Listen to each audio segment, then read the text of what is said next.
যারা এই স্বাধীনতাকে রক্ষা করতে চান, যারা ডক্টর মোহাম্মদ ইউনূস সরকারকে রক্ষা করতে চান, তারা অবশ্যই আজকের এই ভিডিওটা শেয়ার করবেন। আপনাদের সবার কাছে রিকোয়েস্ট, আজকের ভিডিওটা অবশ্যই শেয়ার করবেন। কারণ ডক্টর মোহাম্মদ ইউনূসের পিছনে এখন এমন একটা গুপ্তচর লেগে গেছে, এমন কিছু দুষ্টু লোক দুষ্কৃতি লেগে গেছে যে ডক্টর মোহাম্মদ ইউনূসকে তারা সরকারে থাকতে দেবে না, যে কোনোভাবে তাকে নামিয়ে ফেলবে। এই স্বাধীনতা তারা রক্ষা করতে দেবে না। এই স্বাধীনতা সারা বাংলাদেশের স্বাধীনতা, সারা দেশের সাধারণ শিক্ষার্থীদের স্বাধীনতা। তারা 2টা মাস অনেকগুলো পানের বিনিময়ে এই স্বাধীনতা পেয়েছে, যে স্বাধীনতার মাধ্যমে আমরা রাষ্ট্র সংস্কার করবো, দেশ সংস্কার করবো, দেশের যে কুসংস্কার আছে, দেশের যে কিছু সংশোধন করা যায় সেগুলো করার জন্য কিন্তু এই স্বাধীনতা অর্জন করা হয়েছে। আর সেগুলো কিন্তু রক্ষা করতে দিচ্ছে না কিছু দুষ্কৃতিকারীরা। সর্বশেষ যে ঘটনা ঘটেছে, আপনারা সবাই তো জানেন যে ডক্টর মোহাম্মদ ইউনূস ক্ষমতা হাতে নেওয়ার পরে কিন্তু তিনি কিভাবে রাষ্ট্র সংস্কার করবেন, কিভাবে সামনের নির্বাচন হবে, এই বিষয়ে কথা বলার জন্য সব রাজনৈতিক দলে ডাকেন। সেখানে হয়তো কিছু নাম করা কিছু বাদ ছিল, যেমন আওয়ামী লীগ বাদ ছিল আর সামান্য কিছু বাদ ছিল। তাছাড়া কিন্তু ম্যাক্সিমাম দলই সেখানে দাওয়াত পায়। আর সেই দাওয়াতের মাঝে আরেকটা দল ছিল লিবারেল ডেমোক্রেটিক পার্টি, এলডিপি। সেই পার্টির প্রেসিডিয়াম সদস্য তিনি ডক্টর মোহাম্মদ ইউনূস এবং তাদের পার্টির যে সিনিয়র নেতা আছে, সভাপতি আছে, তারা যখন কর্নেল অলি, অবসরপ্রাপ্ত কর্নেল অলি আহমেদ, তারা যখন কথা বলেন এবং কি বিষয় নিয়ে আলোচনা করেন সেগুলো তিনি গোপনে ভিডিও ধারণ করতেছিলেন। তিনি ভিডিও ধারণ করে কি করবেন? তিনি কার এজেন্ট? পাকিস্তানের এজেন্ট, ভারতের এজেন্ট, আমেরিকার এজেন্ট, মার্কিন যুক্তরাষ্ট্রের এজেন্ট, না কার এজেন্ট? তিনি এই ভিডিও ধারণ করে তিনি কি ক্ষতিটাই করতে চাইছিলেন আপনারা জানেন। যে যখন একটা ভিতরে আলোচনা হয়, একটা প্রধান উপদেষ্টার সঙ্গে যখন বিভিন্ন রাজনৈতিক দলের নেতারা আলোচনা করতে, তখন কিন্তু ইন্টারনাল অনেক বিষয় থাকে, যেসব বিষয় কিন্তু সামনের পার মানে প্রকাশ্যে বলা যায় না। সেই বিষয়গুলো হয়তো তিনি ভিডিও ধারণ করতেছিলেন, রেকর্ড করতেছিলেন, যে পরবর্তীতে তিনি এগুলো প্রকাশ করবেন, ফ্ল্যাশ করবেন।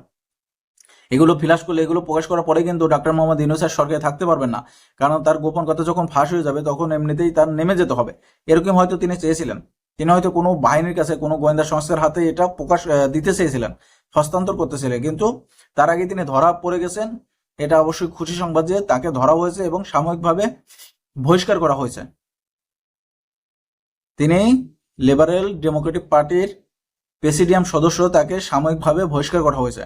আমি চাই যে, বা আমরা চাই যে তাকে সাময়িকভাবে বহিষ্কার না, তাকে শাস্তির আওতায় আনা উচিত। তাকে শাস্তির আওতায় এনে, মানে কি কারণে তিনি এইগুলো করতে চেয়েছিলেন, কাদের এজেন্ট, তিনি কাদের এজেন্ডা হয়ে কাজ করতেছিলেন, যদি তার এই কথাগুলো বের করা যায়। যেমন ডিবি হারুন, যে সাবেক ডিবি হারুন, তিনি কিন্তু এগুলো ভালো পারতেন। কাউকে ধরে নিয়ে আসে তাকে এমন পেদানা পেদাতেন যে গোপন কোন কোন কথা আছে সব তিনি বের করে দিতেন।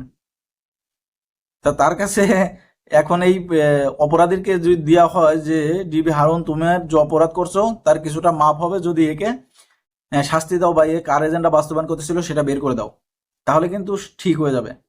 যে একটা ভদ্র লোক, তাই কিন্তু ভদ্র, লেখাপড়া জানে, সেই লোকটা দলের প্রেসিডিয়াম সদস্য হয়ে যখন এরকম গোপন কথা ফাঁস করার চেষ্টা করে, তখন কিন্তু বিষয়টা খুবই গভীর ষড়যন্ত্র হওয়ার সম্ভাবনা থাকে।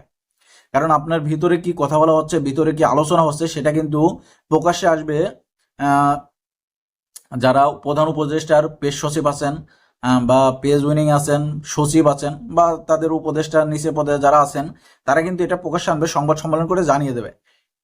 কিন্তু তার আগে তিনি যখন ভিডিও ধারণ করে এটা মানুষের সামনে আনতে চাইছিলেন, বা ফ্ল্যাশ করতে চাইছিলেন, বা কোনো গোয়েন্দা সংস্থার হাতে দিতে চাইছিলেন, নিশ্চয়ই তিনি এই সরকারকে চান না, এই সরকারের ভালো চান না, দেশের স্বাধীনতা তিনি রক্ষা করতে চান না।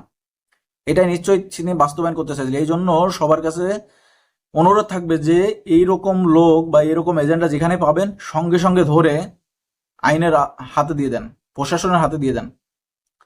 তাদের থেকে বের করা হোক যে কেন বা কারে কারে উদ্দেশ্য বাস্তবায়নের জন্য এগুলো করা হচ্ছে। আমরা চাই দেশে শান্তি শৃঙ্খলা ফিরে আসুক। ডক্টর মোহাম্মদ ইউনূস স্যার যে পরিকল্পনাগুলো হাতে নিয়েছেন সেগুলো যদি বাস্তবায়ন হয়, সামনে যে নির্বাচন হবে, সাধারণ নির্বাচনে যারা আসবে তারা সেগুলো যদি মেনে চলে, তাহলে আমরা সাধারণ নাগরিক যারা আছি আমরা অবশ্যই শান্তি পাবো। আমরা শান্তিপ্রিয় দেশ চাই, শান্তি চাই, দেশে শান্তি চাই, আমরা শান্তিপ্রিয় নাগরিক। আমাদের দেশে এরকম মানে 12টা মাস, বছরে 12টা মাস এরকম মানে ঝামেলা চাই না, পোড়াও এ করো সে করো ভাঙচুর এগুলো চাই না আমরা।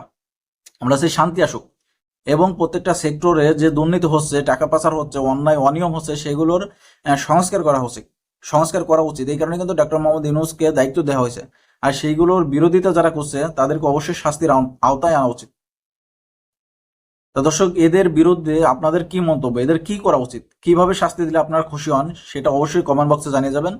আর সবার কাছে আবারও রিকোয়েস্ট করতে ভিডিওটি অবশ্যই বেশি বেশি করে শেয়ার করেন। সবাই ভালো থাকবেন। আল্লাহ হাফেজ।